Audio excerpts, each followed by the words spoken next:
Hi friends, this is Venkatesh Devasani. కేంద్ర budget 2025-26 గురించి discuss చేద్దామండి. 2025-26 ఆర్థిక సంవత్సరానికి సంబంధించి కేంద్రం యొక్క మొత్తం బడ్జెట్ వచ్చేసి 50,65,345 కోట్లు అండి. ఇందులో రెవెన్యూ వసూలు వచ్చేసి 34,20,409 కోట్లు. ఇందులో పన్ను రూపంలో వచ్చే వసూలు 28,37,409 కోట్లు. పన్నేతర వసూలు వచ్చేసి 5,83,000 కోట్లు. అదేవిధంగా మూలధన వసూలు వచ్చేసి 16,44,936 కోట్లు. ఇక రుణాల ద్వారా రికవరీ వచ్చేటువంటి అమౌంట్ వచ్చేసి 29,000 కోట్లు. ఇతర వసూలు వచ్చేసి 47,000 కోట్లు. అప్పులు మరియు ఇతర వసూలు కనుక పరిశీలిస్తే 15,68,936 కోట్లు. ఇక మొత్తంగా వచ్చేటువంటి ఆదాయాన్ని కనుక పరిశీలిస్తే 50,65,345 కోట్లు అండి. ఇదే మొత్తం బడ్జెట్.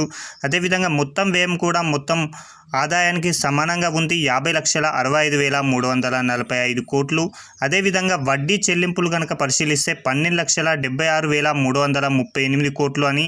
అదేవిధంగా రెవెన్యూ ఖాతా కింద 39,44,255 కోట్లు.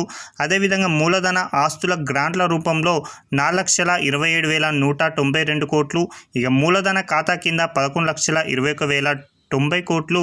ఇక వాస్తవ మూలధనం వ్యయం వచ్చేసి 15,48,282 కోట్ల రూపాయలు. అదేవిధంగా రెవెన్యూ లోటు వచ్చేసి 5,23,846 కోట్లు. ఇక నికర రెవెన్యూ లోటు వచ్చేసి 96,654 కోట్లు అండి. నికర రెవెన్యూ లోటు వచ్చేసి 96,654 కోట్లు అని గుర్తుంచుకోండి. ద్రవ్య లోటు వచ్చేసి 15,68,936 కోట్లు.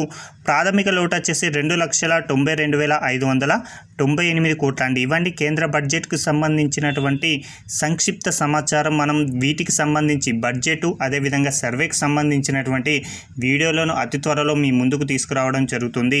Thank you.